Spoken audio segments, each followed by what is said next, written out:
नमस्कार साथियों, मैं हूं यादराम और आप जुड़ चुके हैं हमारे ऑनलाइन कार्यक्रम से। प्यारे दोस्तों, प्रवेश पेपर की श्रृंखला में आज हमारे सामने है रीट प्रवेश पेपर 2015 का पेपर, जिसमें हिंदी के प्रश्नों को आज हम डिस्कस करेंगे। हिंदी के जितने भी प्रश्न आए थे 2015 की रीट भर्ती परीक्षा में, उनका सॉल्यूशन लेकर के मैं आपके सामने उपस्थित हुआ हूँ। तो सभी प्यारे दोस्तों से एक दरख्वास्त है कि एक बार चैनल को सब्सक्राइब कर लें। अगर आपने अभी तक चैनल को लाइक और शेयर नहीं किया है तो ये भी आप काम कर लें। और उसके बाद में हम शुरुआत करते हैं आज के पेपर की।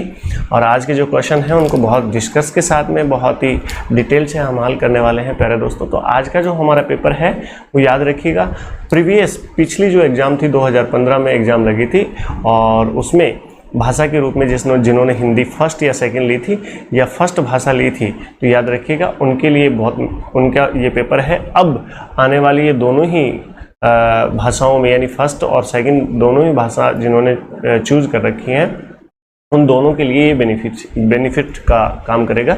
तो प्यारे दोस्तों, एक बार जुड़ जाइए क्लास से और सेशन को शेयर कर दीजिए, चैनल को सब्सक्राइब लाइक कर दें। और उसके बाद में हम स्टार्ट करते हैं। तो आज का सेशन हम स्टार्ट कर रहे हैं प्यारे दोस्तों। चलिए, इसको पहले तो देखिए, आप थोड़ा माइंड में से बाहर की चीज़ों को बाहर निकाल करके, जो बाहर की चीज़ें माइंड में आ जाती हैं उनको बाहर निकाल देना है आपको, और एकदम फ्रेश माइंड से ऐसे समझिए कि हम पेपर डिस्कस दोबारा कर रहे हैं और बहुत ही अच्छे से एनालिसिस करते हुए हम चलेंगे। पेपर के बारे में बहुत सारी जानकारियाँ आज हमें हासिल होने वाली हैं। पिछले पेपर में क्या क्या आया था और किस प्रकार से उन प्रश्नों का उत्तर हमें देना था, उसकी हम बात कर रहे हैं प्यारे दोस्तों।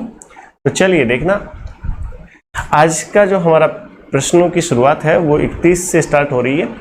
ये जैसा कि मैं आपको हमेशा ही कहता हूं कि हमने उसी ऑर्डर में इन प्रश्नों को रखा है जिस ऑर्डर में प्रश्न पत्र में आए थे। तो चलिए, ये आपके सामने एक पैराग्राफ है और पैराग्राफ दिया हुआ है। इस पैराग्राफ में आपको इस पैराग्राफ को ध्यान से अध्ययन कर लेना है।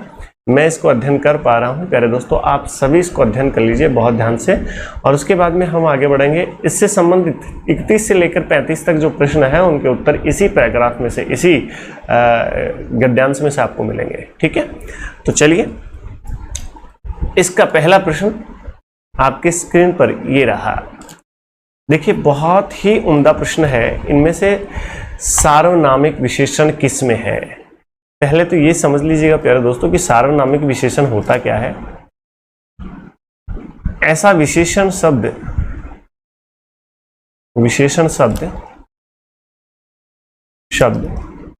जो सर्वनाम के साथ, जो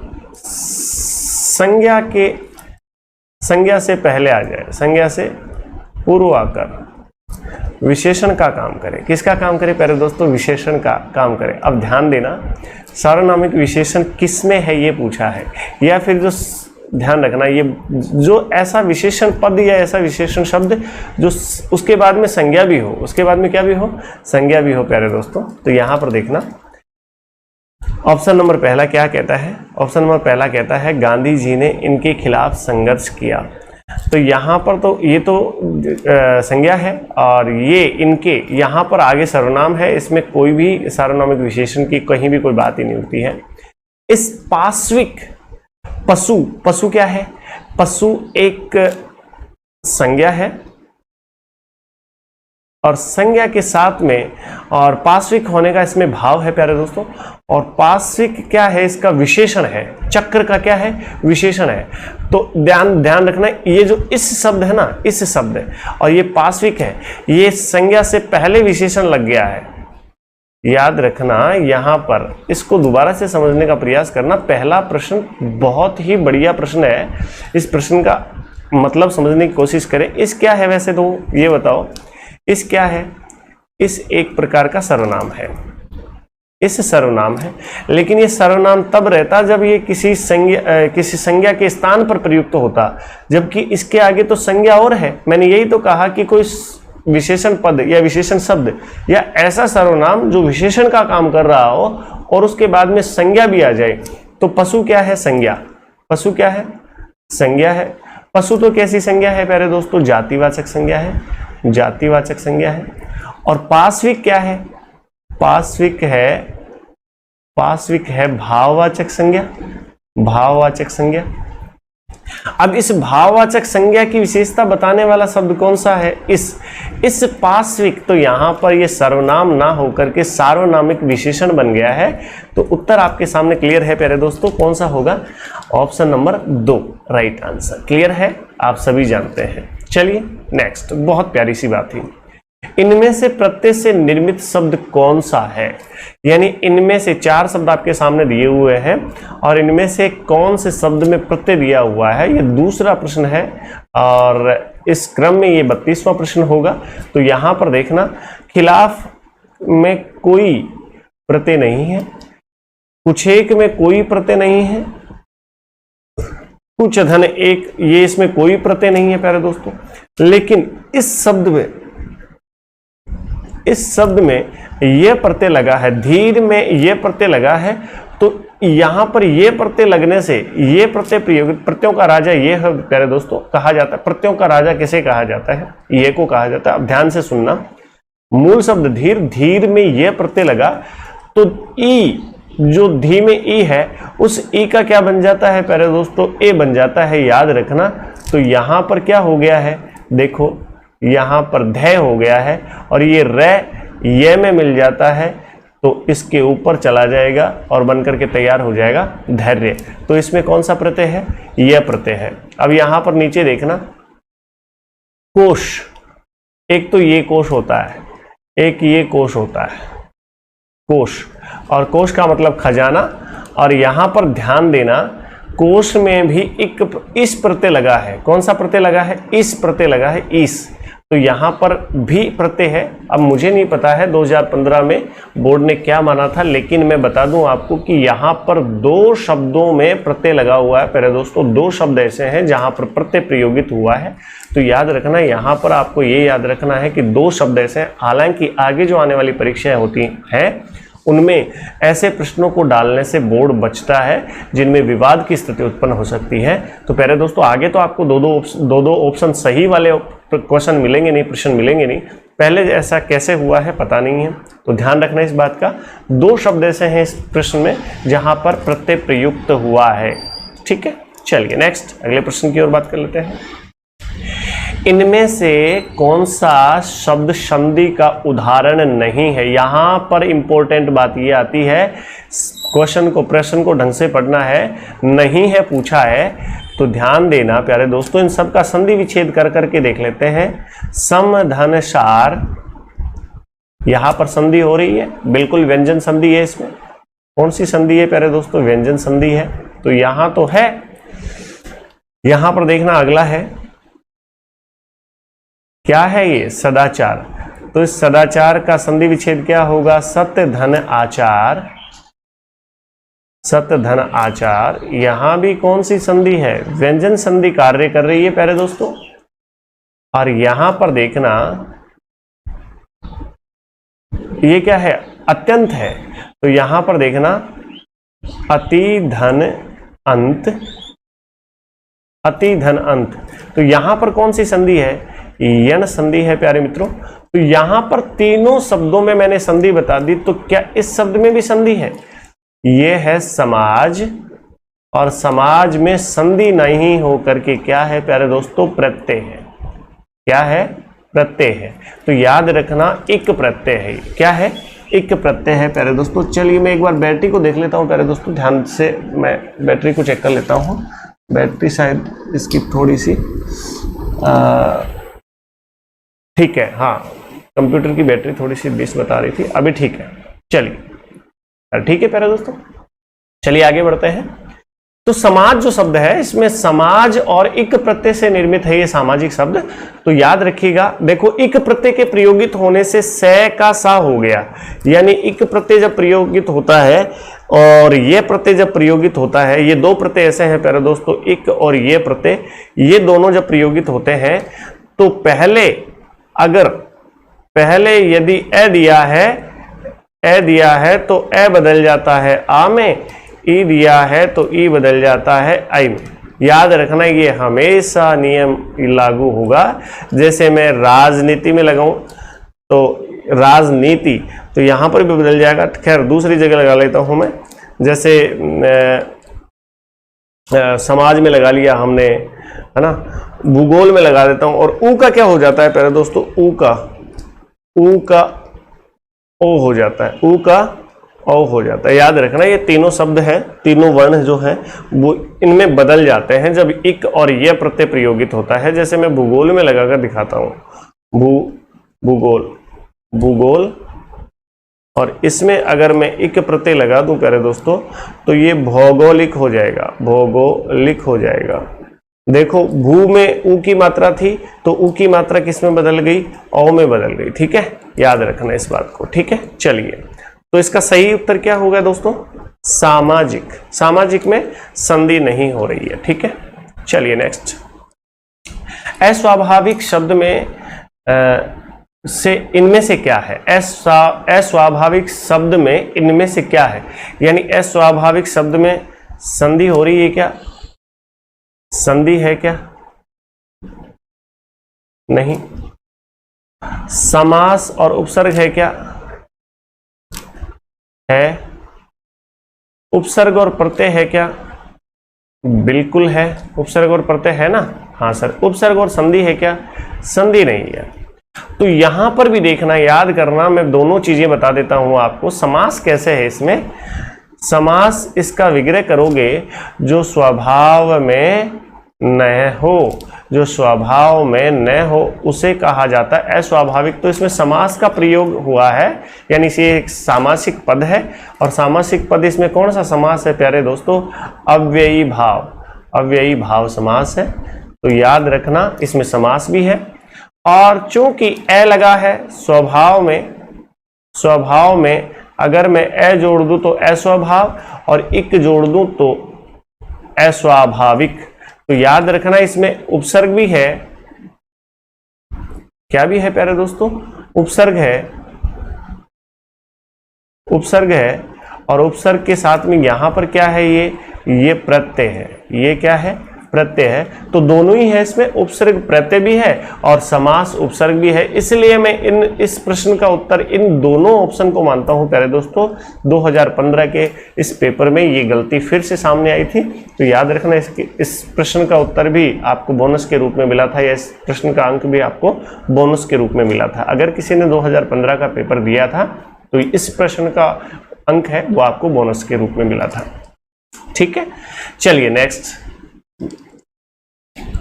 प्रश्न है 35, और इसमें लिखा हुआ है इनमें से किसमें विशेषण का प्रयोग नहीं हुआ है। विशेषण किसे कहते हैं, पहले तो ये पता रखें आप कि विशेषण किसे कहा जाता है। तो याद करना प्यारे दोस्तों, विशेषण किसे कहा जाता है, याद रखना वे शब्द जो संज्ञा या सर्वनाम की विशेषता बताते हैं, विशेषता बताते हैं, विशेषता का बोध कराते हैं, विशेषता का बोध कराते हैं। अब ध्यान देना प्यारे दोस्तों, बहुत ही काम की बात मैं यहां पर बताने जा रहा हूं। कुछ लोग कहते हैं, परिभाषा देते हैं विशेषण की परिभाषा जो कतई निहायत गलत है। वो कहते हैं कि संज्ञा या सर्वनाम से पहले जुड़कर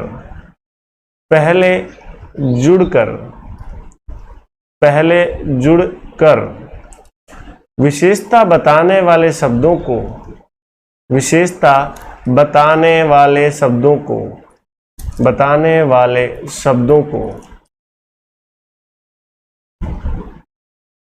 को विशेषण कहा जाता है। ऐसा कुछ विद्वान मेरे साथी बताते हैं, तो वो बिल्कुल ही गलत बता रहे हैं। कहा जाता है,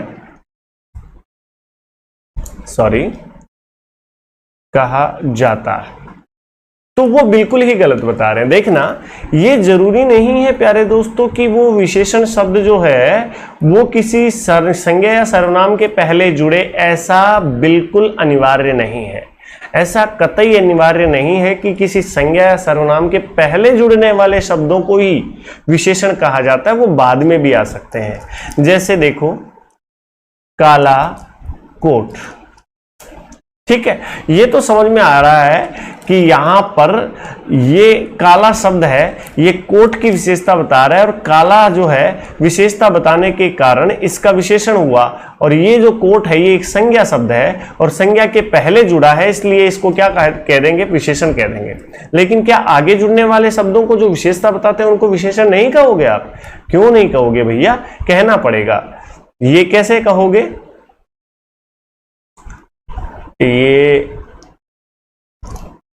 ये आप कह सकते हो रसगुल्ला मीठा है, या रसगुल्ला मीठा है। यहां पर हाँ ये भी कह सकते हो रसगुल्ला मीठा है, रसगुल्ला मीठा है। तो ये मीठा जो है ये क्या अब इसका विशेषण नहीं हुआ है, विशेषण हो गया है ना रसगुल्ले का। रसगुल्ला कैसा है इसकी विशेषता नहीं बता रहा है, रसगुल्ले की विशेषता बता रहा है, तो ये तो बाद में लगा रसगुल्ले के, तो क्या ये विशेषण नहीं है? बिल्कुल ऐसा नहीं होता है, याद रखना। जो पहले जुड़ते हैं ऐसा जरूरी नहीं है, जो कहीं भी लगकर विशेषता बताते हैं उनको विशेषण कहते हैं। एक बात, ये डाउट क्लियर हो गया है। अब चलना इस बात पर कि ये इनमें से कौन सा ऐसा है जहां विशेषण प्रयोग नहीं हुआ है। तो यहां पर देखो, लोगों की विशेषता बता रहे ये शब्द लाखों, लाखों कौन सा विशेषण है? संख्यावाचक। कैसा विशेषण है प्यारे दोस्तों? संख्यावाचक विशेषण। और संख्यावाचक विशेषण होने के कारण यहां पर विशेषण लगा है, तो इस बात को तो भूल जाना कि ये गलत हो सकता है, ये सही है। अहिंसा की भावना, बिल्कुल यहां पर विशेषण नहीं लगा, इसका मतलब ये सही उत्तर है इसका। यहां पर विशेषण है क्या बताओ? अहिंसा की भावना में। आर्थिक विषमता, जो विषमता है वो कैसी है? विषमता की जो विशेषता है, विषमता शब्द की विशेषता है वो आर्थिक बता रहा है। सामाजिक विषमता है, आर्थिक विषमता है, या राजनीतिक विषमता है? याद रखना ये शब्द जो है, ये आर्थिक शब्द जो है ये विषमता की परिभाषा बता रहा है, इसलिए यहां पर भी विशेषण है, नो डाउट यहां पर भी विशेषण है। एक प्रेरणा है, तो प्रेरणा की विशेषता बताने वाला शब्द कौन सा आ गया है? एक आ गया है, तो यहां पर भी विशेषण है। क्लियर है? चलिए नेक्स्ट अगली बात पर चलते हैं। अब देख लीजिएगा, 36 से लेकर के 40 तक के प्रश्नों के उत्तर हमें इस गद्यांश में से देने हैं, तो ध्यान से पढ़ना इस गद्यांश को। वह बालक अपने जीवन में संघर्ष ही करता रहा। लोग उससे कहते हैं कि यदि तुमने बचपन में पढ़ाई की होती तो ऐसे दिन नहीं देखने पड़ते। वह बचपन में पढ़ने भी गया, लेकिन देवनागरी लिपि को वह नहीं समझ सका। वह अक्सर आम के पेड़ पर चढ़कर कच्चे पक्के आम तोड़ता और दिन गुजारता। कभी वह दीवार पर चढ़कर बैठ जाता। प्यास लगने पर वह पानी पीता और फिर दोस्तों के बीच चला जाता। वह एक भी पुस्तक ठीक से नहीं पढ़ पाया। खाने में उसे उड़द की दाल पसंद थी। उसकी ये आदतें ही उसकी गरीबी और बेकारी का कारण बन गई, लेकिन उसने अब भी उम्मीद और आशा नहीं छोड़ी है। अब इस गद्यांश में से आपको कुछ प्रश्नों के उत्तर देने हैं, ठीक है? 36 से लेकर के 40 तक के प्रश्नों के यहीं से उत्तर देने हैं, और 36वां प्रश्न आपके लिए रहा, इनमें से कौन सा शब्द स्त्रीलिंग नहीं है? प्यारे दोस्तों एक बात ध्यान से सुन लेना, नोट कर लेना इस बात को कि स्त्रीलिंग और पुल्लिंग का कोई भी परफेक्ट रूल नियम नहीं है जिससे आप पता कर सको कि ये स्त्रीलिंग है या पुल्लिंग है। याद रखना, हिंदी में लिंग दो ही होते हैं, एक स्त्रीलिंग होता है, एक पुल्लिंग होता है। संस्कृत में तीसरा लिंग और माना जाता है जिसे नपुंसक लिंग कहा जाता है, वो हिंदी में कार्य नहीं करता है। तो यहां पर ध्यान रखना, स्त्रीलिंग हो या पुल्लिंग हो इसका कोई नियम नहीं है। इसके लिए केवल आपको अपने समझ को बढ़ाना पड़ेगा, आपके शब्द भंडार को बढ़ाना पड़ेगा, और आपको ये पता रखना होगा कि कौन सा शब्द पुल्लिंग के रूप में काम में आता है और कौन सा स्त्रीलिंग के रूप में काम में आता है। तो यहां पर देख लेना प्यारे दोस्तों। अब देखना इनके आगे इनका वाक्य बना करके देख लें तो ज्यादा बेहतर है। इनमें से कौन सा शब्द स्त्रीलिंग नहीं है पूछा है, ये भी बहुत इंपॉर्टेंट बात है। कभी पहला ही ऑप्शन देकर के याद कर दे, बोले ये रहा, ये तो स्त्रीलिंग है, जबकि प्रश्न में पूछा है नहीं है, वो बताएं। तो लिपि कैसी है? कैसी है, कैसा नहीं है, कैसी है। लिपि कैसी है, तो यहां पर कैसी मतलब स्त्रीलिंग। समझ में आ रहा है भाई? अब ध्यान से सुनना, समझ बढ़ी भाई, उसके उस विषय के प्रति उसकी समझ बढ़ी, समझ बढ़ा नहीं, समझ बढ़ी। गणित को लेकर आपकी समझ कैसी है, आपकी समझ कैसा है नहीं आएगा, कैसी है। तो यहां पर भी स्त्रीलिंग है, बिल्कुल ठीक है। आपने पढ़ाई की, आपने पढ़ाई किया, ऐसा आपने कभी सुना है? आपने पढ़ाई की, पढ़ाई की तो सुना है, लेकिन पढ़ाई किया आपने, ऐसा सुना है नहीं। तो इसका मतलब इसमें भी स्त्रीलिंग है, बिल्कुल निहित है। और यहां पर देखना, यह है संघर्ष। आपने संघर्ष किया, संघर्ष किया, संघर्ष की, ऐसा आपने कभी सुना है? तो इसका मतलब ये इसका सही उत्तर है प्यारे दोस्तों। ये बाकी के सब गलत है। प्रश्न नंबर 36 का सही उत्तर आपका कौन सा है? 4। क्लियर है? चलिए नेक्स्ट, अगले बात पर चलते हैं। इनमें से कौन सा शब्द कारक परसर्ग के साथ प्रयुक्त होने पर ही बहुवचन रूप में बदलता है? ये बहुत लेवल का प्रश्न है। 2015 में पूछा गया। मैं तो कहता हूं 2021 में भी ये प्रश्न पूछा जाना चाहिए, क्योंकि ऐसे प्रश्नों से विद्यार्थी के सही ज्ञान का आकलन होगा। चलिए, उसने कितना व्याकरण को बहुत अच्छे से पढ़ा है ये इस प्रश्न में पता चल जाएगा। इसका अर्थ समझना प्यारे दोस्तों, इनमें से कौन सा शब्द कारक और कारक का प्रसर्ग यानी चिन्ह के साथ प्रयुक्त होने पर ही बहुवचन बन सकता है, इसके अलावा वो बहुवचन नहीं बने, ऐसा शब्द ढूंढना है। तो देखना, पुस्तक के आगे बिना कारक चिन्ह लगाए आप क्या बना सकते हो? इसे बहुवचन बना सकते हो। क्या कह सकते हो? पुस्तकें, पुस्तकें थी, पुस्तकें हैं, तो पुस्तक का बहुवचन पुस्तकें हो गया। दीवार का बना सकते हो दीवारें। कितनी दीवारें आपने फांदी हैं। दाल ऑलरेडी बहुवचन है, लेकिन ये कौन सी दाल, या अलग अलग दालों के संदर्भ में आए तो यहां पर दालें हो जाएगा। इसका बहुवचन क्या हो जाएगा? दालें अच्छी हैं या दालें खानी चाहिए। तो यहां पर देखना, यहां पर बहुवचन हो रहा है, यहां पर बहुवचन हो रहा है, बिना किसी कारक चिन्ह के यहां भी हो रही हैं। लेकिन इस शब्द का बहुवचन तो हो जाएगा प्यारे दोस्तों। बालक शब्द का बहुवचन तो हो जाएगा, बालक का बहुवचन तो बालकों हो जाएगा। लेकिन बालकों के आगे अगर आप बालकों हैं ऐसा कर सकते हो क्या? बालकों थी ऐसा कर सकते हो क्या? बालकों थे ऐसा नहीं कर सकते। मतलब इसके आगे आपको कारक चिन्ह का प्रयोग करना अनिवार्य है, नहीं तो ये बहुवचन नहीं बनेगा। अब देखो, यहां पर मैं बना करके दिखा देता हूं आपको। बालकों में, बालकों को पढ़ाया, बालकों से सीखा, कुछ भी आप लगाएं। ये क्या है? में कारक चिन्ह है भैया, कारक चिन्ह है, कारक चिन्ह है ये, ठीक है, याद रखना। ये को क्या है? ये भी तो कारक चिन्ह है। कर्ता ने कर्म को, यहां पर ये भी कारक चिन्ह है, कारक चिन्ह है प्यारे दोस्तों। और ये नीचे भी कारक चिन्ह है यार, से संप्रदान, ठीक है। तो ध्यान रखना, ये सॉरी करण से, याद रखना। तो बिल्कुल ये सारे के सारे जो शब्द हैं ये कारक चिन्हों के बाद ही क्या हो सकते हैं? बहुवचन में बदल सकते हैं। बालकों, बालक शब्द एकमात्र ऐसा शब्द है जिसके आगे आप परसर्ग लगाओगे, कारक चिन्ह लगाओगे, तभी ये बहुवचन में बदलेगा, अन्यथा नहीं। इसका सही उत्तर क्या होगा? बालक। क्लियर है क्या? बहुत अच्छे से क्लियर करना। चलिए नेक्स्ट। तुमने पढ़ाई की होती तो ऐसे दिन नहीं देखने पड़ते। बहुत प्यारी सी लाइन है।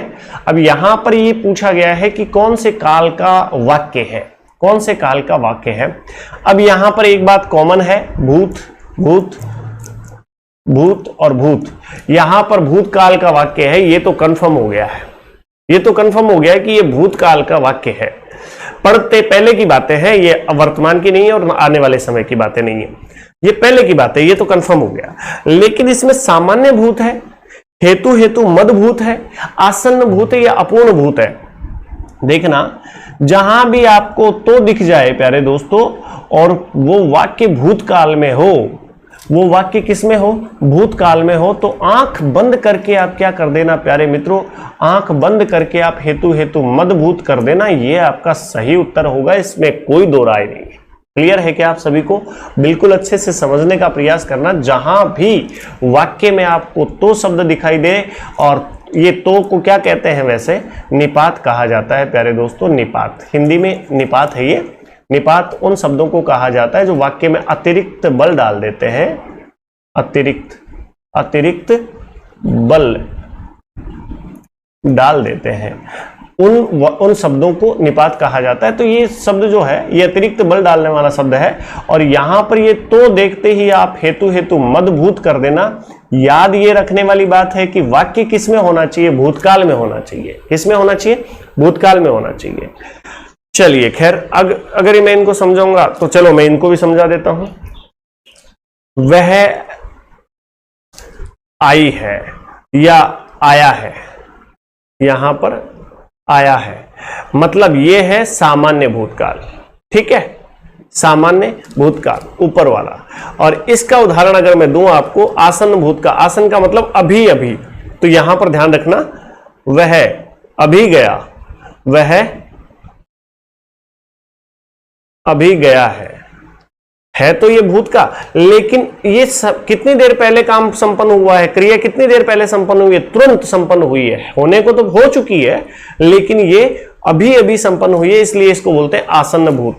और ये अपूर्ण, हो रहा था, गा रहा था, मुकेश गीत गा रहा था, पहले गा रहा था, है तो भूतकाल की बात, लेकिन वो गा ही रहा था, मुझे नहीं पता वो अब तक गा रहा है कि नहीं गा रहा है, लेकिन ये अपूर्ण है तो भूतकाल की बात, लेकिन पूरी नहीं हुई थी उस समय जब मैं उसको देख रहा था, उस समय ये पूरा नहीं हुआ था, ये काम पूरा नहीं हुआ था, क्रिया पूरी नहीं हुई थी, इसलिए इसको अपूर्ण भूत कहा जाता है। क्लियर है? चलिए नेक्स्ट। ओके, इनमें से वह शब्द बताइए जिसका वचन अथवा लिंग किसी भी परिस्थिति में नहीं बदलता। ऐसा कौन सा है शब्द है जिसका लिंग और वचन कभी नहीं बदल सकते? आलस का, आलसी का आप क्या कर सकते हो, एक आदमी आलसी है तो उसे आलसी कहेंगे, बहुत सारे आदमी आलसी हैं तो उनको कहेंगे आलसियों तुमसे कुछ नहीं होता। एक क्लास में शिक्षक आके क्या कहता है कि आलसियों तुमसे एक पाठ नहीं पढ़ा जाता, आलसियों तुमसे कुछ नहीं होता, तो इसका तो बहुवचन बन रहा भैया, बहुवचन बन रहा, आलस्य हो गया तो ये इसका तो वचन बदल रहा है। दिन, तो यहां पर देखो बहुत दिनों की बात है, दिनों की बात है तो दिन का दिनों हो गया, यहां भी वचन बदल रहा है। लिपि, कई लिपियां ऐसी हैं या लिपियों में ऐसा लिखा जाता है, लिपियों में शब्दों को लिपियों में लिपिबद्ध किया जाता है, तो यहां पर भी लिपियों हो रहा है, लिपियां हो रहा है। लेकिन पानी का पानियों आपने सुना है क्या आज तक? इसका लिंग परिवर्तित होते हुए देखा है क्या? पानी पुल्लिंग है, पानी क्या है प्यारे दोस्तों? पुल्लिंग है, और पुल्लिंग के साथ में ये हमेशा एक वचन के रूप में काम में आता है। पुल्लिंग के साथ हमेशा ये शब्द किस में काम में आता है प्यारे दोस्तों? एक वचन। पानी कितना है, कितना, कितने हैं आज तक सुना आपने? बहुवचन में सुना है? नहीं। पानी कितना है, पानी बचा है क्या, पानी बचे हैं, ऐसा नहीं सुना होगा आपने। तो क्लियर याद रखना, ये बहुत ही आसान है प्यारे दोस्तों। तो यहां पर इसका उत्तर सही हो जाएगा ऑप्शन नंबर 2। क्लियर है? चलिए नेक्स्ट। ओके, देखो जितनी हम बातें करेंगे वो केवल और केवल प्रश्नों को लेकर करेंगे, इसके अलावा हम बिल्कुल भी बाहर की बात यहां पर लाएंगे नहीं, क्लास में नहीं लाएंगे, क्योंकि अब मुझे पता है कि बच्चों को किस चीज की डिमांड है और क्या चाहिए उन्हें। तो ये याद रखने वाली बात है प्यारे दोस्तों, जो भी शिक्षक आपके साथ में बहुत सारी बातें आज इस समय कर रहा है तो यकीन मानिए वो आपका समय कहीं ना कहीं जाया कर रहा है। हालांकि शिक्षक सब मोटिवेट बातें करते हैं, ये मैं मानता हूं, लेकिन इस समय मोटिवेशन से ज्यादा कंटेंट की जरूरत है। तो चलिए बात करते हैं आगे। इनमें से पुल्लिंग शब्द बताइए। पुल्लिंग, ये लो, मैंने अभी इससे पहले भी कहा था कि जो लिंग है, लिंग निर्धारण का कोई मानक नहीं है प्यारे दोस्तों, लिंग निर्धारण का कोई नियम नहीं है, इसका कोई नियम नहीं होता, ये आपको शब्दों के माध्यम से ही आपको पता चलेगा। तो याद रखना, उम्मीद थी, उम्मीद की, उम्मीद था, आज तक आपने नहीं सुना होगा, तो थी की ये किसका बोध करा रहे हैं? स्त्रीलिंग का बोध करा रहे हैं, इसका मतलब ये तो स्त्रीलिंग है, ये तो नहीं हो सकता। बचपन कैसी थी या बचपन कैसा था, कैसा, कैसा मतलब ये पुल्लिंग है, ये पुरुष है, ये पुरुष का बोध करा रहा है। आशा की, मैंने आशा की, तो आशा की, आशा किया थोड़ी, ये स्त्रीलिंग है। बेकारी कितनी है, कितनी, कितना थोड़ी, कितनी है, तो ये भी स्त्रीलिंग है। यहां पर भी आपको पुल्लिंग नहीं नजर आएगा, तो इसका सही उत्तर क्या हो जाएगा प्यारे मित्रों? Option number 3 right answer. Clear? चलिए नेक्स्ट, अगला प्रश्न आपके लिए ये रहा। आपका जीवन मंगलमय हो, यह वाक्य किस प्रकार का है? पढ़ लीजिए इस वाक्य को एक बार।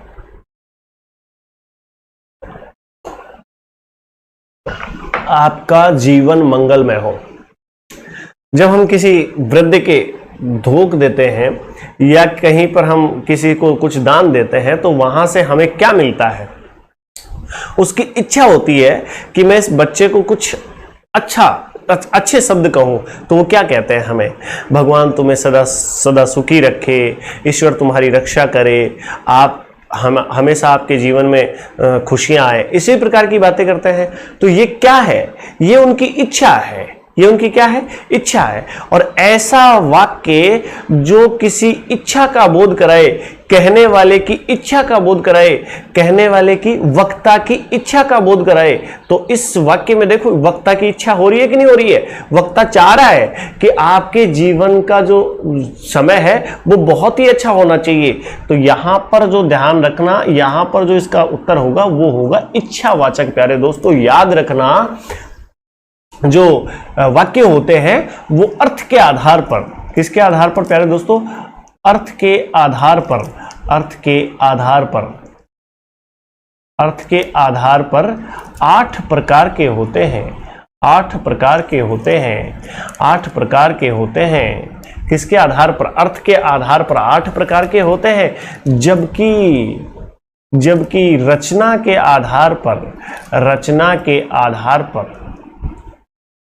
पर, आधार पर कितने प्रकार के होते हैं? 3 प्रकार के होते हैं, 3 प्रकार के होते हैं। पहला सरल वाक्य,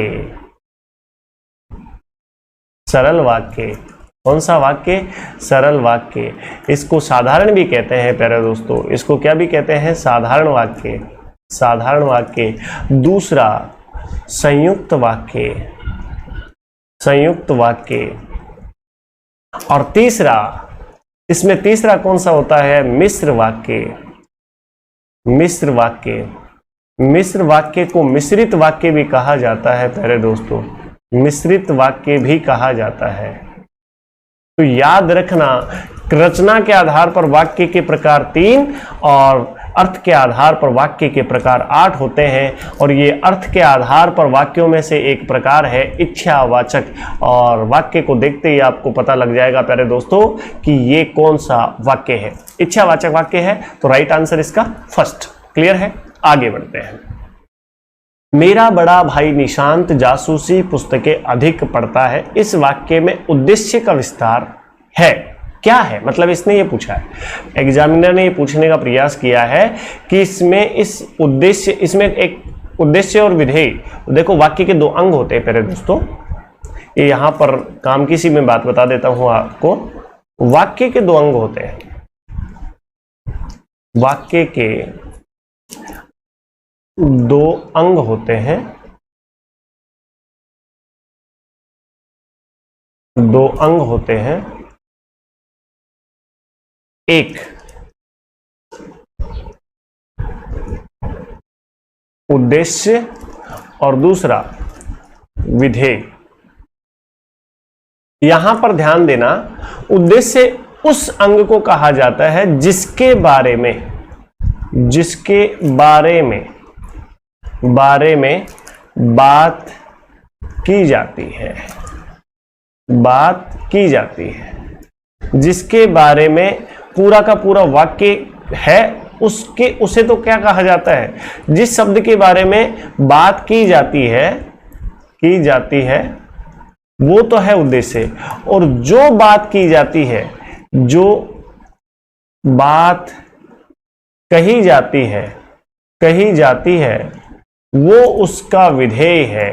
याद रखना, बहुत काम की बात है।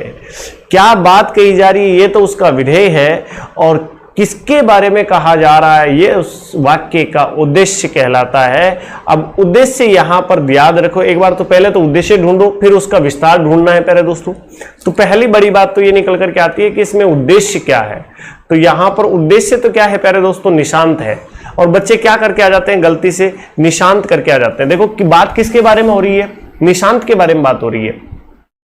मेरा बड़ा भाई निशांत जासूसी पुस्तकें अधिक पढ़ता है। तो यहां पर किसके बारे में बातचीत हो रही है, निशांत के बारे में। तो निशांत तो माय डियर क्या है यहां पर, निशांत तो यहां पर मेरे दोस्त क्या है, निशांत तो यहां पर उद्देश्य है, उद्देश्य है। निशांत उद्देश्य का विस्तार नहीं है। वाक्य में आगे देखो, ये जो प्रश्न है, प्रश्न में आगे पढ़ो क्या पूछा है अगले ने, इस वाक्य में उद्देश्य का विस्तार क्या है। तो बताओ उद्देश्य का विस्तार यानी इसके बारे में क्या खास बातें, क्या प्रशंसाएं हुई हैं, या इसका विस्तार किसे कहेंगे आप। जो इसके बारे में कही गई बात है वही तो इसका विस्तार है। तो मेरा बड़ा भाई, क्लियर है, अच्छे से याद रखना, निशांत उद्देश्य है, उद्देश्य का विस्तार नहीं है माय डियर। तो याद रखने वाली बात यह है कि निशांत उद्देश्य और मेरा बड़ा भाई इसका विस्तार है। तो right answer option number 3, clear है, ये नहीं है, निशांत नहीं है, निशांत तो इसका उद्देश्य है। ठीक है, चलिए नेक्स्ट अगली बात पर चलते हैं। ये लो जी, बहुत बढ़िया सा प्रश्न आ गया है। अभी हमने बात भी करी थी कि निम्न में से कौन सा जो भेद है वो अर्थ के आधार पर वाक्य का भेद नहीं है। अर्थ के आधार पर 8 प्रकार के वाक्य होते हैं। अर्थ के आधार पर वाक्यों के प्रकार कितने होते हैं, 8 होते हैं प्यारे दोस्तों, 8 होते हैं। और 8 में से वह भेद बताना है जो क्या नहीं है, वाक्य का प्रकार नहीं है, अर्थ के आधार पर नहीं होना चाहिए। अब यहां पर विधानार्थक, विधानार्थक मतलब है, साधारण वाक्य बिल्कुल ठीक है, प्रश्नात्मक ये भी है, विस्मयादि बोधक ये भी है, संबंध बोधक वो भी होता है, इच्छावार्थक, इच्छावाचक वो भी होता है, संदेहवाचक वो भी होता है, विस्मयादि बोधक वो भी होता है। ध्यान रखना प्यारे दोस्तों, ये मित्र नहीं है, ये मिसप्रिंट हो गया है यहां पर, ध्यान रखना, ये मित्र की जगह क्या है प्यारे दोस्तों, मिश्र है, मिश्र वाक्य। तो मिश्र वाक्य तो किसके आधार पर एक प्रकार होता है, रचना के आधार पर, रचना के आधार पर, अरे वाह, रचना के आधार पर, रचना के आधार पर 3 प्रकार के वाक्य होते हैं। पहला सरल, अभी मैंने बात करी थी, दूसरा संयुक्त, संयुक्त, और तीसरा मिश्र वाक्य, मिश्र वाक्य। तो याद रखना ये इसका प्रकार नहीं है। तो राइट आंसर क्या हो जाएगा माय डियर, ऑप्शन नंबर 3, विकल्प 3 सही उत्तर मानना होगा आपको। ठीक है, चलिए आगे। पाखंडी व्यक्ति के लिए उपयुक्त लोकोक्ति है। देखो एक तो लोकोक्ति होता है, एक मुहावरा होता है। तो यहां पर लोकोक्ति पूछी है, यहां पर ध्यान से देखना प्यारे दोस्तों, बछिया के ताऊ, ये क्या पाखंडी व्यक्ति को अच्छी तरह डिफाइन कर रही है या क्या इसकी व्याख्या कर रही है कि पाखंडी व्यक्ति को बछिया के ताऊ कहते हैं। ठीक है क्या ये बात, एक बात बताओ, बछिया के ताऊ, बछिया के ताऊ का अर्थ अगर आप लगाओगे प्यारे दोस्तों तो इसका अर्थ होता है निपट मूर्ख। निपट, निपट का मतलब निरा, मूर्ख, ऐसा आदमी जिसको बहुत ही कम ज्ञान है उसे कहा जाता है बछिया के ताऊ। बोला आप तो भाई बछिया के ताऊ है ना। तो ये तो ध्यान रखना, जो आदमी मूर्ख होता है, जिसको ज्ञान कम होता है, उसके लिए काम में ली जाती है ये लोकोक्ति। और ये पैतरेबाज जो है ये भी है, होने को लोकोक्ति है, लेकिन हर रंग में ढल जाने वाले व्यक्ति के लिए काम में लिया जाता है पैतरेबाज। हर रंग में, हर रंग में ढलने वाला व्यक्ति क्या कहलाता है, पैतरेबाज कहलाता है। कि इसको तो सारे पैतरे आते हैं, जैसा माहौल देखता है वैसी ही बातें करने लगता है, हर रंग में ढल जाता है, तो ये पैतरेबाज है। ये कैसा है, पैतरेबाज है। अब यहां पर देखो बगुला भगत, ये ठीक है, बगुला भगत मतलब ध्यान देना, बगुला जो होता है वो पानी में इतना भोला बन के खड़ा रहता है, इतना भोला बन के खड़ा रहता है कि इसे कुछ दिखाई नहीं दे रहा है बेचारे को।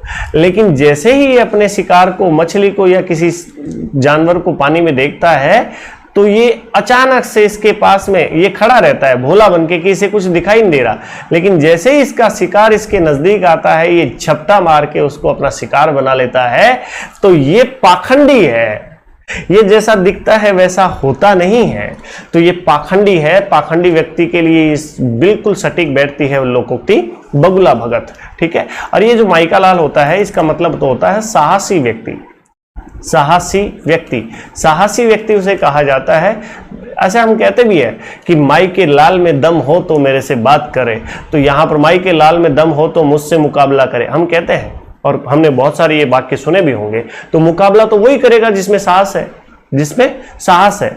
माइका लाल इसका अर्थ होता है साहसी होना या साहसी व्यक्ति, ठीक है।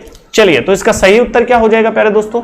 बछिया के भगत नहीं होगा, बछिया के ताऊ नहीं होगा, बगुला भगत होगा। राइट आंसर इज विकल्प 2, इसको सही मानना होगा। जमात में करामात, जमात का मतलब भीड़, भीड़ का मतलब संगठन, और संगठन में शक्ति होती है, ये बात ठीक है। संगठन का मतलब जमात में रहने वाले लोग की खुरापात, खुरापात नहीं है, बिल्कुल ठीक, गलत बात है। तो जमात में रहकर लोग गड़बड़ियां करते ना जी, इसका ये भी सही उत्तर नहीं हो सकता। साथ रहने से कुछ ना कुछ गड़बड़ हो जाती है, ना ना, करामात करते हैं वो तो गड़बड़ कहां करते हैं, अच्छा काम करते हैं। तो यहां पर देखना, एकता में शक्ति मतलब संगठन में शक्ति, वही वाली बात है प्यारे दोस्तों यहां पर। तो राइट आंसर प्रश्न नंबर 45 का सही उत्तर आपको विकल्प संख्या 4 या विकल्प नंबर 4 के रूप में आपको देखने को मिलेगा, और यही आपको सही उत्तर मानना है, ठीक है। चलिए नेक्स्ट। क्या ये जितनी बातें मैं आपको बता रहा हूं समझ में आ रही है प्यारे दोस्तों? अगर मेरी स्पीड थोड़ी ज्यादा है तो माफ कीजिएगा, क्लास को रिपीट करके देख लेना, लेकिन समझने का प्रयास करना चीजों को। यहां पर मैं एक एक चीज को डिस्कस करने का प्रयास कर रहा हूं, हर ऑप्शन के बारे में हम बात कर रहे हैं प्यारे दोस्तों, लेकिन फिर भी अगर आपको ऐसा लग रहा है कि स्पीड थोड़ी ज्यादा है या फिर समझने में कहीं कोई दिक्कत आई है, तो मुझे कमेंट बॉक्स में भी आप लिख करके बताएंगे। मैं आपके प्रश्नों का उत्तर देने के लिए हमेशा तत्पर रहूंगा और हमेशा तत्पर हूं प्यारे दोस्तों। तो यहां पर जरूर आप एक बात का ख्याल रखिएगा कि आप अगर समझ में नहीं आ रही है तो रिपीट करके जरूर देख लीजिएगा क्लास को, ताकि अच्छे से आप समझ सकें और बेहतर प्रदर्शन कर सके रीट में, ठीक है। चलिए नेक्स्ट। भाषा में बिंब के प्रकार होते हैं। इस प्रश्न को होल्ड कर दो प्यारे दोस्तों, होल्ड कर दो, इस प्रश्न के बारे में डिस्कस करेंगे, क्योंकि भाषा के बिंब मैं यहां पर नहीं मानता हूं किसी भी ऑप्शन में इसका सही उत्तर है। तो इस प्रश्न को एक बार होल्ड कर दीजिए, प्रश्न नंबर 46, इसको होल्ड करके बाद में डिस्कस करेंगे। चलिए ठीक है। हालांकि बिंब उसे कहा जाता है किसी भी शब्द के बोलने से हमारी जो क्या बोलते हैं उसको, हमारे जो अनुभव है या हमारे जो आप अनुभव कहेंगे, हमें जो एहसास है वो किस प्रकार का एहसास हो रहा है, तो उसे ही बिंब कहते हैं। जैसे हम कोई गलत चीज देखते हैं या फिर घृणा वाली चीज देखते हैं तो घ्राण बिंब कहलाता है। अगर हमें कोई अच्छी चीज दिखती है तो उसे हम उससे भी एक बिंब उत्पन्न होता है, ध्यान रखिएगा, है ना। तो दृश्य बिंब उसे कहा जाता है, श्रव्य बिंब, अलग अलग प्रकार के बिंब होते हैं। तो यहां पर ध्यान रखना, इसको एक बार होल्ड कर दीजिएगा, इसके बारे में हम चर्चा करेंगे बाद में। नेक्स्ट, अगले प्रश्न की ओर चलते हैं। भाषा सीखने का स्वाभाविक और मनोवैज्ञानिक क्रम क्या है? ये बिल्कुल ठीक प्रश्न है और इसका बिल्कुल सही उत्तर आपको मिलना चाहिए। याद रखना, इसके लिए आपको एक सूत्र याद करना है, सुबोपल्ली। सुबोपल्ली, ये सूत्र याद कर लेना। भाषा का सही रूप से अध्ययन करने के लिए भाषा कौशल में इन चीजों को अपनाना बेहद जरूरी है। इसका सही क्रम होना चाहिए भाषा सीखने का। क्या क्रम है? पहले सुनना चाहिए, सु से सुनना, सुनना चाहिए, फिर प्यारे दोस्तों बोलना चाहिए, बोलना चाहिए, फिर पढ़ना चाहिए, पढ़ना चाहिए, और पढ़ने के बाद लिखना चाहिए, लिखना चाहिए। ये तो है सामान्य ये भाषा सीखने का सामान्य क्रम। याद रखना, मनोवैज्ञानिक क्रम यही है। लेकिन एक विद्वान और आती हैं और एक मनोवैज्ञानिक और आती हैं, या फिर आप यूं कह लीजिएगा मारिया मोंटेसरी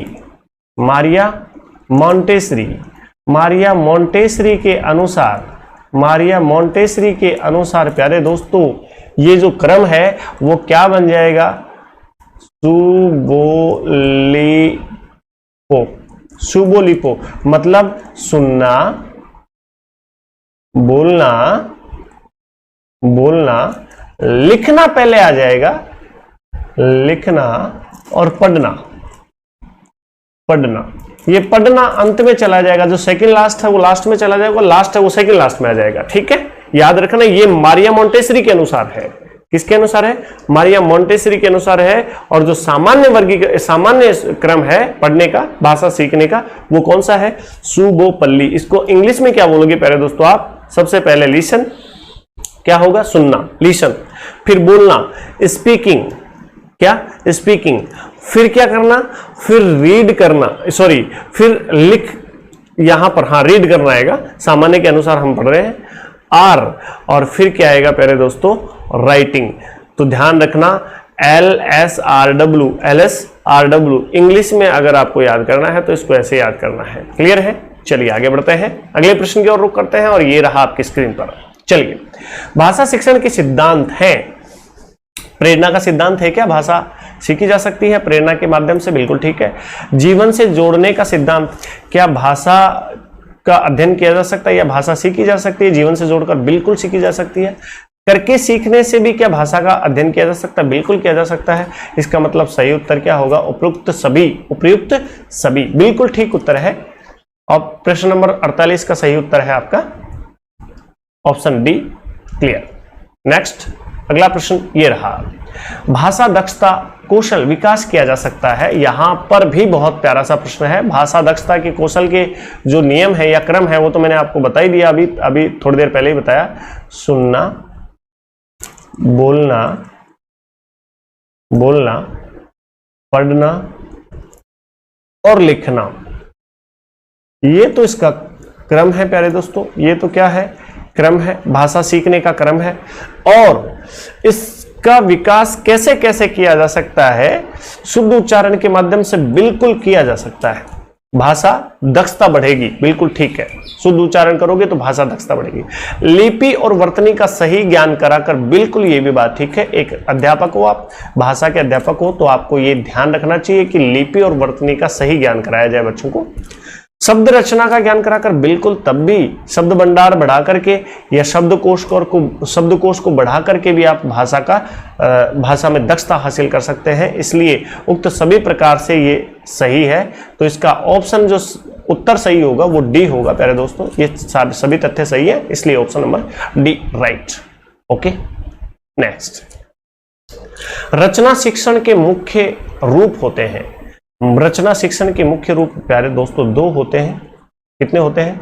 रचना शिक्षण दो ही प्रकार से किया जा सकता है एक भाषा में, एक तो गद्य और एक है पद्य।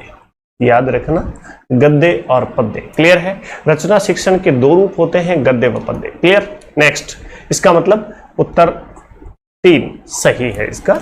चलिए नेक्स्ट, अगले प्रश्न की ओर। ये लो 51वां प्रश्न, और आपके लिए ये रहा, बेहतरीन प्रश्न है, बहुत ही प्यारा प्रश्न है। देखें, सहस्वर वाचन का अभ्यास कराने के लिए सबसे उपयुक्त साधन क्या है?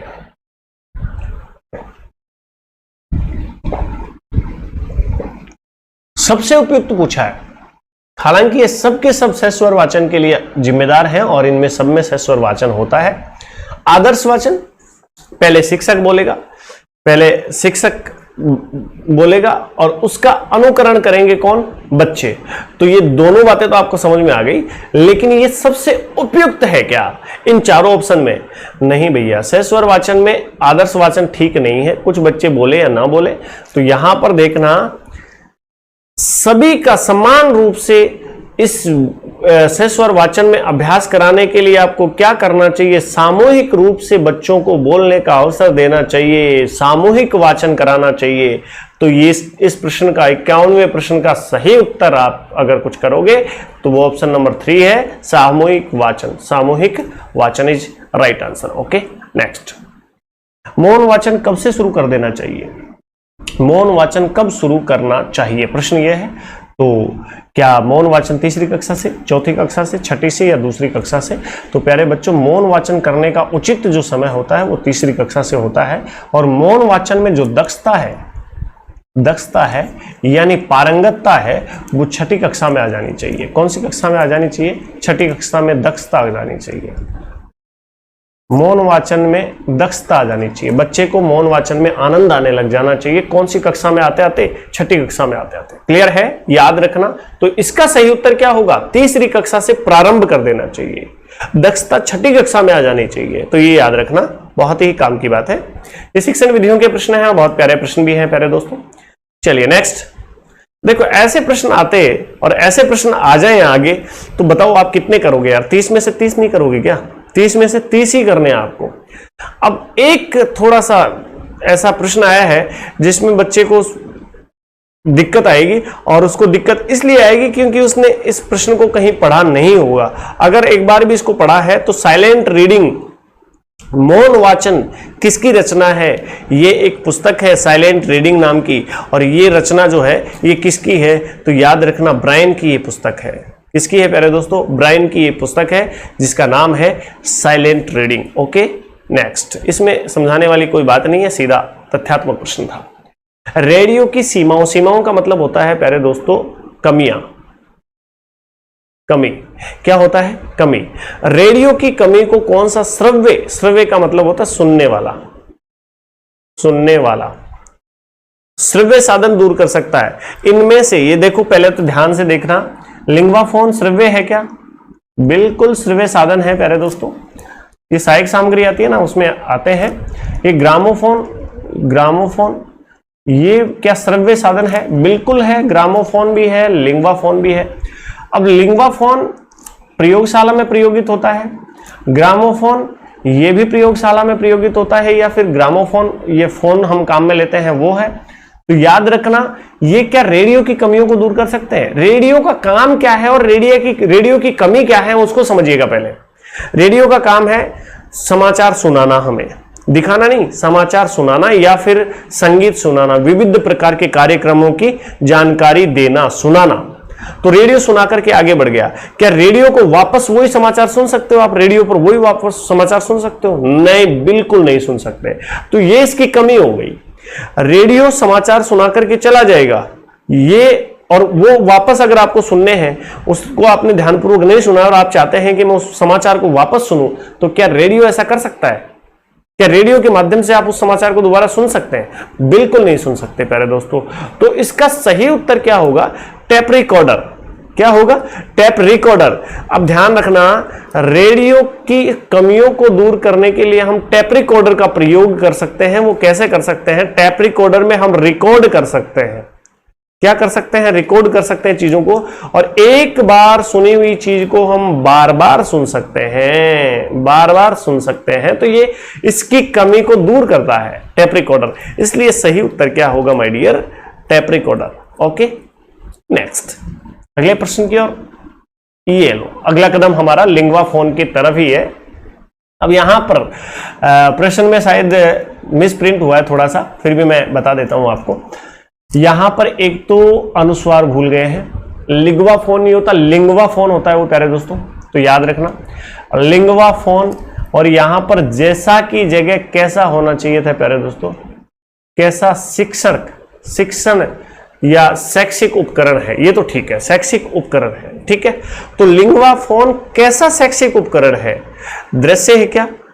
दिखाई देता है क्या? लिंग्वाफोन के माध्यम से आप किसी चीज को देख करके ज्ञान प्राप्त करते हैं? नहीं, बिल्कुल नहीं। श्रव्य है क्या? हाँ, श्रव्य है, लिंग्वाफोन से सुनाई देता है। और लिंग्वाफोन कहां पर काम में लिया जाता है? प्रयोगशाला में, भाषा प्रयोगशाला में, भाषा प्रयोगशाला में, प्रयोगशाला में किसका उपयोग किया जाता है प्यारे दोस्तों? लिंग्वाफोन का प्रयोग किया जाता है। याद रखना, ये श्रव्य साधन है, सुनने वाला साधन है, भाषा प्रयोगशाला में इसका प्रयोग किया जाता है। दृश्य, दृश्य बिल्कुल नहीं है, श्रव्य तो है, लेकिन यहां पर तो दृश्य श्रव्य दोनों है। तो ये भी ऑप्शन गलत, ये भी ऑप्शन गलत, और उपयुक्त कोई नहीं, ये तो नहीं हो सकता। इसका मतलब सही उत्तर क्या है? ऑप्शन नंबर 2, विकल्प 2 को सही उत्तर के रूप में चयन करेंगे आप, ठीक है। चलिए नेक्स्ट, अगला प्रश्न ये रहा। हम बढ़ रहे हैं, हम पेपर को बहुत ही अच्छे से एनालिसिस करते हुए, बहुत ही सही गति में पढ़ते हुए, बहुत पेपर की समाप्ति की ओर बढ़ रहे हैं। और ये हमारे सामने 56वां प्रश्न हमारे सामने है, और प्रश्न को देख लीजिएगा। जिस उद्देश्य के लिए परीक्षण तैयार किया जाता है, परीक्षण की बात आ रही है यहां पर, किसकी बात आ रही है प्यारे दोस्तों, परीक्षण की बात आ रही है। परीक्षण तैयार किया जाता है, यदि वह पूर्ति करता है, वो परीक्षण उस उद्देश्य की पूर्ति कर दे जो जिस उद्देश्य के लिए उसको तैयार किया गया है, तो वह क्या कहलाएगा, वैध कहलाएगा, विश्वसनीय कहलाएगा, वस्तुनिष्ठ कहलाएगा या विषय परक कहलाएगा। याद रखना वो वैध कहलाएगा। इसका सही उत्तर क्या है प्यारे दोस्तों, वैध। अब सर विश्वसनीय क्यों नहीं कहलाएगा? विश्वसनीय तो ऐसे परीक्षण को कहा जाता है प्यारे दोस्तों जिस परीक्षण में एक बार अंकन करने के बाद कितनी भी बार अंकन किया जाए तो परिणाम वही आए। परिणाम क्या आए? परिणाम समान आए। तो ऐसे परीक्षण को तो क्या कहा जाता है? विश्वसनीय परीक्षण कहा जाता है। और याद रखना वस्तुनिष्ठ परीक्षण किसे कहते हैं?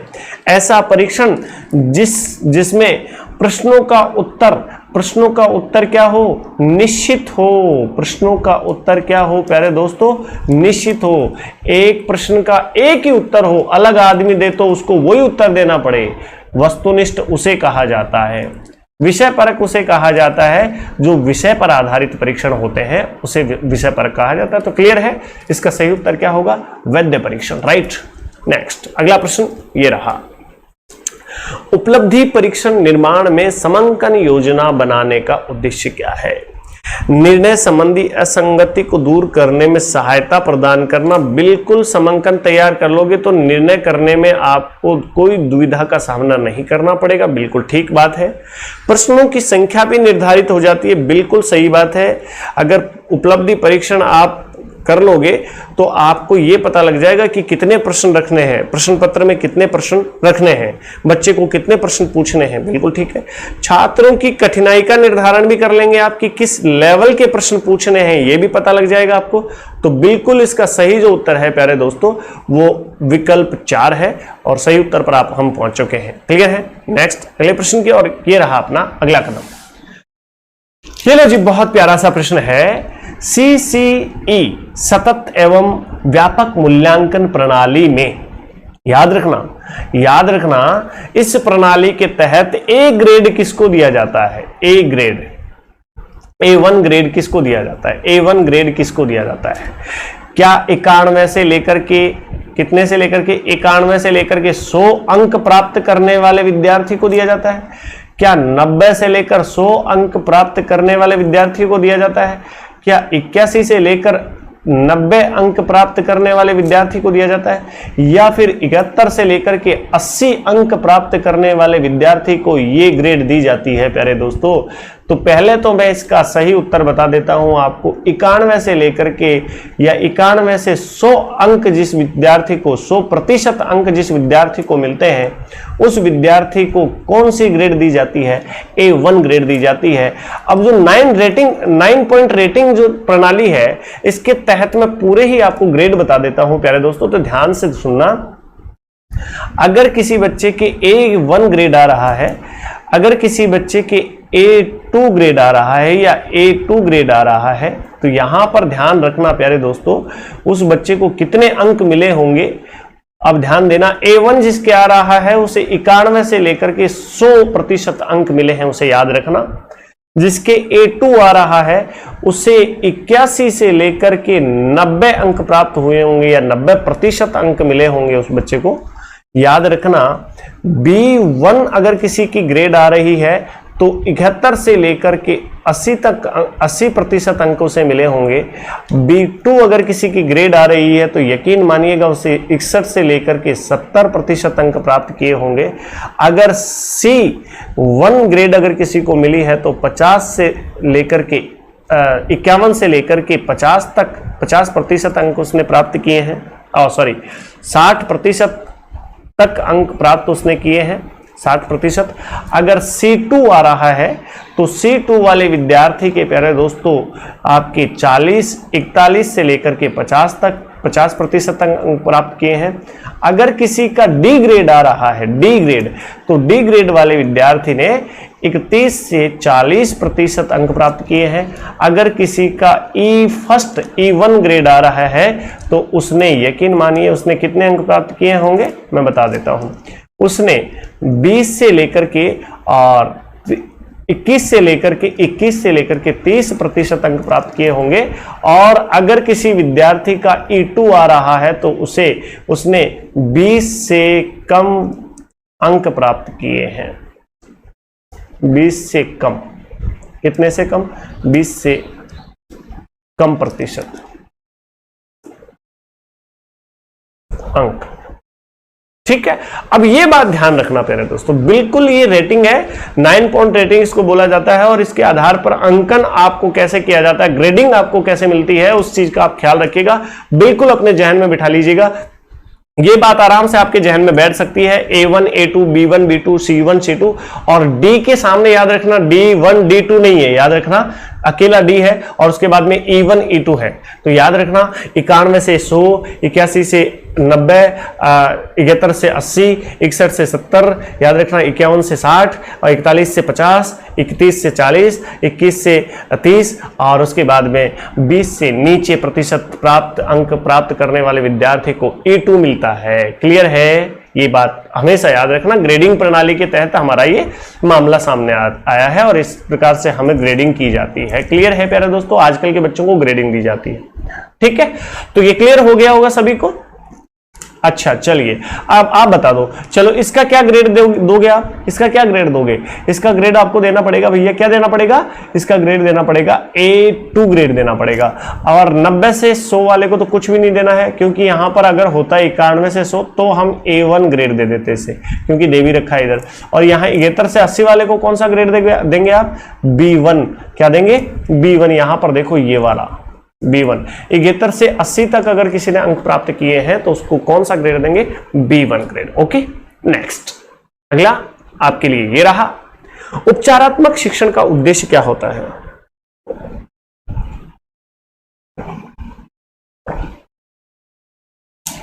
उपचारात्मक शिक्षण का उद्देश्य क्या होता है? उपचारात्मक, छात्रों की त्रुटियों का पता लगाना, यह उसका उद्देश्य नहीं हो सकता। विषय के प्रति रुचि उत्पन्न करना, यह भी उसका उद्देश्य नहीं हो सकता। छात्रों का पिछड़ापन दूर करना, बिल्कुल ठीक है, छात्रों का पिछड़ापन दूर करने के लिए उपचारात्मक शिक्षण कराया जाता है। छात्रों की प्रगति का ज्ञान करना, यह भी ठीक बात नहीं है। तो इसका सही उत्तर क्या होगा प्यारे दोस्तों? छात्रों का पिछड़ापन दूर करने के लिए उपचारात्मक शिक्षण कराया जाता है। अगला प्रश्न, और आज के सेशन का अंतिम प्रश्न है प्यारे दोस्तों, कैसा महसूस कर रहे हैं आप? आज का ये पूरा का पूरा जो प्रीवियस पेपर 2015 है, रीट का हिंदी से संबंधित पेपर है, इसका सॉल्यूशन हमने कर लिया है लगभग पूरा। और ये आखिरी प्रश्न आपकी स्क्रीन पर ये रहा। प्रश्न को पढ़ लीजिएगा, बहुत अच्छे से पढ़ लीजिएगा और उसके बाद में उत्तर देना है आपको।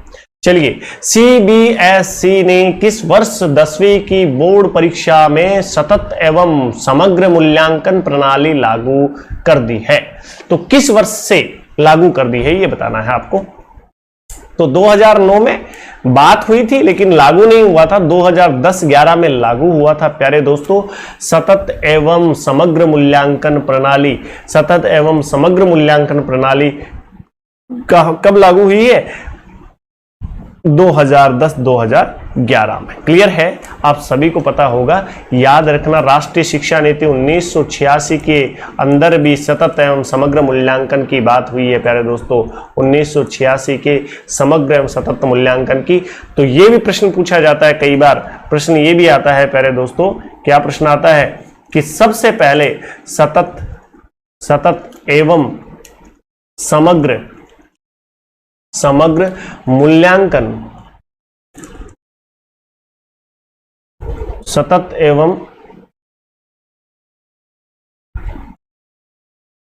एवं समग्र मूल्यांकन को लागू करने वाली संस्था, लागू करने वाली संस्था कौन सी है? किसने सबसे पहले इसको लागू किया था प्यारे दोस्तों? ये पूछा है आपको। क्या RBSE ने, क्या CBSE ने, क्या फिर इसे किसने लागू किया था? तो याद रखना, सबसे पहले लागू करने वाली केंद्रीय बोर्ड है, केंद्रीय माध्यमिक बोर्ड, केंद्रीय माध्यमिक बोर्ड, केंद्रीय माध्यमिक बोर्ड, माध्यमिक बोर्ड। याद रखना, ये बहुत इंपॉर्टेंट बात है, ये प्रश्न भी आता है कई बार। सबसे पहले लागू करने वाला बोर्ड कौन सा है? केंद्रीय माध्यमिक बोर्ड, केंद्रीय माध्यमिक शिक्षा बोर्ड, आप ये भी कह सकते हैं। ठीक है, तो आज के इन प्रश्नों की श्रृंखला को हम यही विराम देंगे प्यारे दोस्तों, क्योंकि आज के पूरे प्रश्न हमारे 30 हो चुके हैं। सभी प्रश्नों को हमने डिटेल से अध्ययन किया है और डिस्कस भी किया है। अगर किसी को फिर भी डाउट है तो निसंकोच आप हमसे प्रश्न कर सकते हैं, और भी किसी प्रकार का अगर हिंदी में आपको डाउट है तो किसी भी टाइप का आपका प्रश्न हो, हमें आप कमेंट बॉक्स में लिख करके हमसे जरूर डिस्कस करें। मैं आपके प्रश्नों का उत्तर देने की भरपूर कोशिश करूंगा। आपका प्यारा सा दोस्त यादराम आज के लिए चाहता है इजाजत, दीजिए इजाजत। तो आज के लिए इतना ही प्यारे दोस्तों, मिलते हैं अगली क्लास में। तब तक के लिए नमस्कार, जय हिंद, जय भारत।